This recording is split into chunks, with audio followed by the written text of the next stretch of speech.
was the day the Tugs had all been waiting for. The day of the Great Harbour Clean-Up Contest. The Tugs were gathered around the dispatcher at the Great Ocean Tug and Salvage Company dock.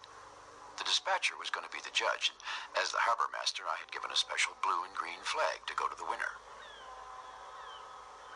Each tugboat announced what they were going to do in the contest.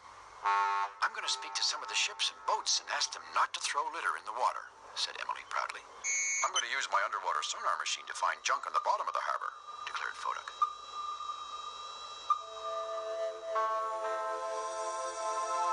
Next, it was George's turn.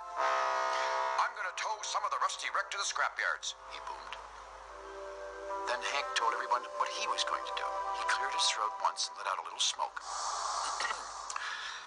"I'm going to clean up all the garbage in the whole harbor," he said. The other Tugs were silent a moment. Hank's plan was big. In fact, it was the biggest and best plan any of them had thought of. That is, except for Theodore. See, they thought Theodore would certainly have the biggest and best plan of them all. "All the good plans are taken, I guess," he said quietly. "I think I'll just clean the little wooden dock." The little wooden dock?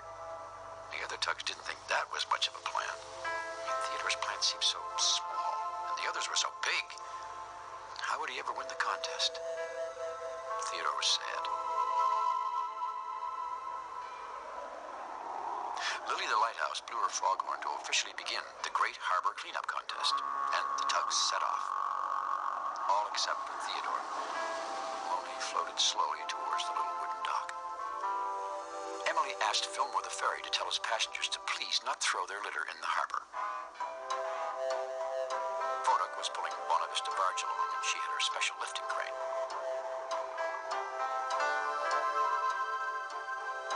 Theodore's sonar went poing, poing. He'd found his first piece of underwater junk. Bonavista lowered her big hook and slowly hauled it up.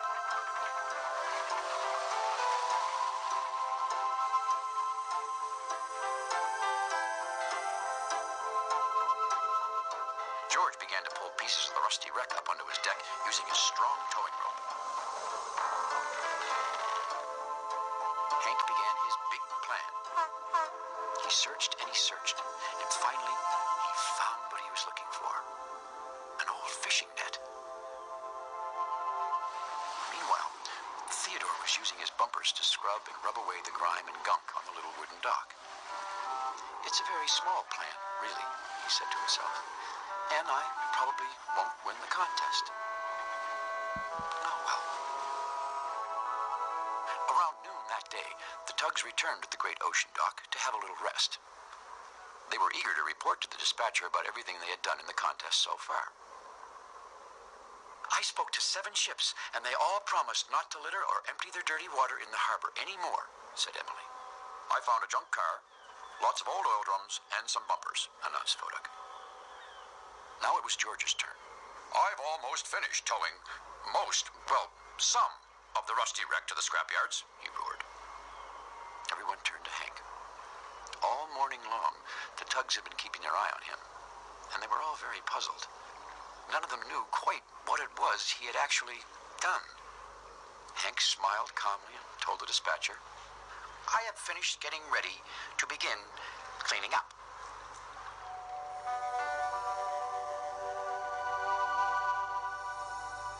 In a very quiet voice, Theodore said, "I've cleaned up half of the little wooden dock." After their rest, the Tugs raced off to finish the contest. Hank hurried out to the middle of the big harbor. It was time to begin his big plan. "Theodore," said Hank, "you're part of my plan. I need you to use your firefighting hose to wash all the garbage off the shore." Well, Theodore was surprised to hear that he was part of Hank's big plan, but he was very pleased that Hank had thought of him. Theodore sprayed water all up and down the shore with a great whoosh that washed the garbage out to Hank, who was floating at the ready.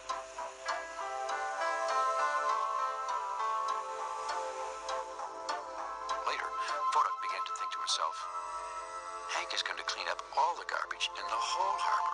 he'll win for sure. So Foduck decided that he would find all the junk on the bottom of the harbor. Then he would win the Great Harbour Clean-Up Contest. When Emily heard that Foduck was going to clean all the junk on the bottom of the harbor, she was sure that Foduck would win the contest. So she decided she would get everyone in the harbor to stop littering. But there were so many ships and boats in the big harbor. Emily didn't know where to begin.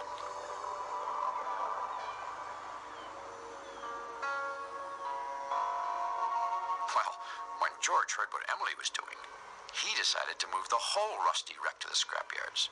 Then he would certainly win the contest. He tied his towing rope all around the rusty old ship. Then he gave the rope a great yank. But he hadn't been counting on the part of the wreck that was underwater. It was so heavy, George's tow rope snapped as if it were a single strand of string, and the wreck sank with a sinking sound. Foduck, who was nearby, heard the loudest poing, poing he had ever heard on his underwater sonar machine. "It looks like a big old shipwreck is down there," he said. "I'll have to clean that up, since I'm going to clean up everything." Bonavista Barge was worried, but Foduck insisted she lower her hook to pull up the great ship.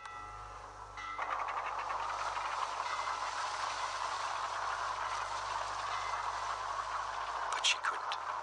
It was simply too big.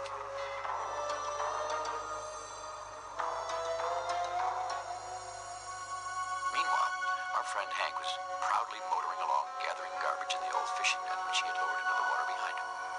What a great plan, he thought to himself. A great big plan. Finally, after he'd gathered a huge load of garbage in the old net, Hank decided it was time to haul it up and take it to the garbage barge. He gave his tow rope a mighty heave. As he was hauling up his great big load of garbage, Hank heard an awful sound. A ripping sound, like net ripping, like old fishing net ripping. Hank had put so much garbage in the old net, it had ripped apart. All the garbage he had been collecting so carefully floated away as if he'd never done any work at all. "I'll never clean up the whole harbor now," thought Hank, "and I won't win the contest." And he began thinking about his big plan. And the more he was thinking, the less he was doing. As a matter of fact, all the Tugs were thinking. Now that their plans were so big, how would they ever get them done and win the contest? And the more they were thinking, the less they were doing. All the Tugs except one. Theodore was scraping and scrubbing away on the little moving pier. Now, he felt like stopping. "I won't win the contest," he said to himself.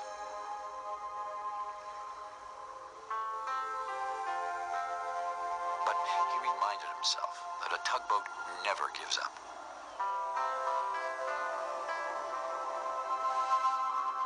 All the Tugs heard Lily's horn. The Great Harbour Clean-Up Contest was over. They gathered around the dispatcher, waiting for him to announce the winner. "And the winner is," said the dispatcher. Then the Tugs all held their breath. "Theodore." "Theodore?" The other tugboats were amazed. "But," said Foduck, "he was only cleaning a little dock." "It wasn't the biggest plan," said Hank. The dispatcher explained that Theodore was the winner because he was the only tug who finished the plan he had started, even if it was the smallest plan of all.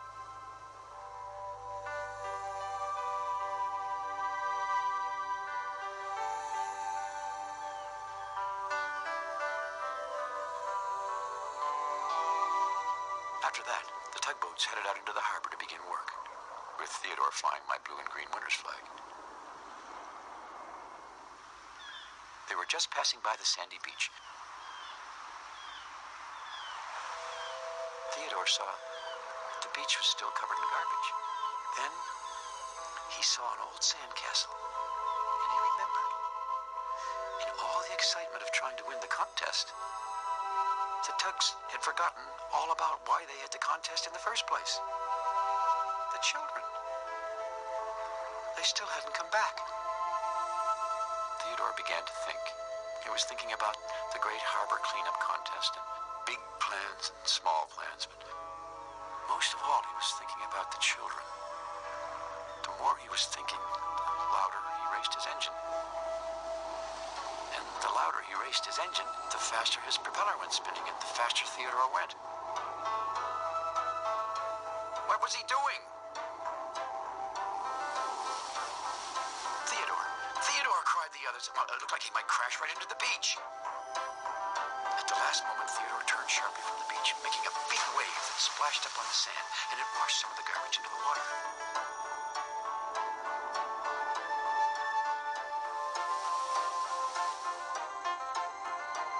Theodore kept splashing and splashing away. And even though he wasn't cleaning up the whole harbor, Theodore began to feel just as happy as if he was. Now let's get going and clean this up as a team, yelled Theodore. And with that, all the Tugs helped Theodore push the litter to the garbage barge.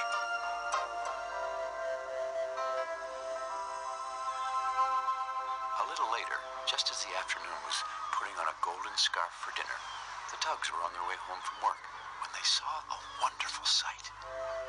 The children. The children had come back to the clean, sandy beach. Well, that day, everyone was a winner.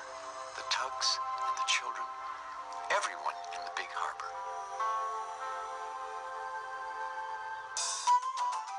Theodore, he's a tugboat and a friendly